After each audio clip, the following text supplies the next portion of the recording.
আমার মনে হয় মরুভূমিতে তার চেয়ে কম ধুলাবালু হবে।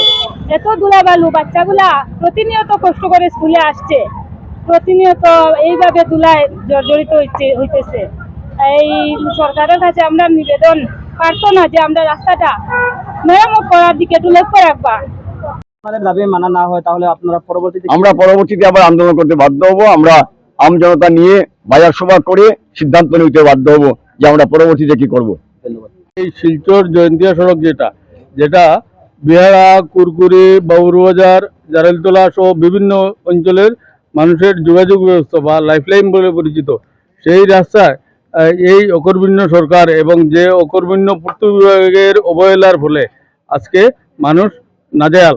বর্ষার সময় এই রাস্তা প্রায় বন্ধই থাকে। এই রাস্তা দিকে বাইক যুগে বা পায়ে হেঁটে যাওয়া মুশকিল হয়ে যায়। আর বর্তমান মানুষ ধুলা জ্বর সেই ধুলা জ্বরে আক্রান্ত। দেশবন্ধু ক্লাব বিগত দিনে 2015 সালে আন্দোলন করেছিল, তারপর আংশিক সংস্কার হয়েছিল এই রাস্তার, কিন্তু তারপর থেকে আজ পর্যন্ত এই রাস্তার কোনো সংস্কার নেই। অসুবিধা, ওই জায়গাটার ধুলা প্রচন্ড বেশি। আর আমার যার ঘর রাস্তার সাথে, আমাদের ঘরে তো কোনো জিনিস মানে দেখাই যায় না, ধুলার পুরো পরত পড়ে থাকে।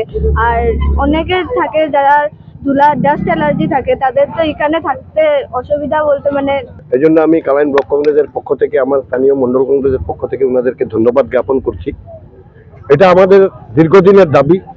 প্রায় 15 বছর যাবৎ এই রাস্তাটা বেহাল হয়ে পড়ে রয়েছে, কিন্তু সরকার পক্ষের কোনো দৃষ্টি নেই।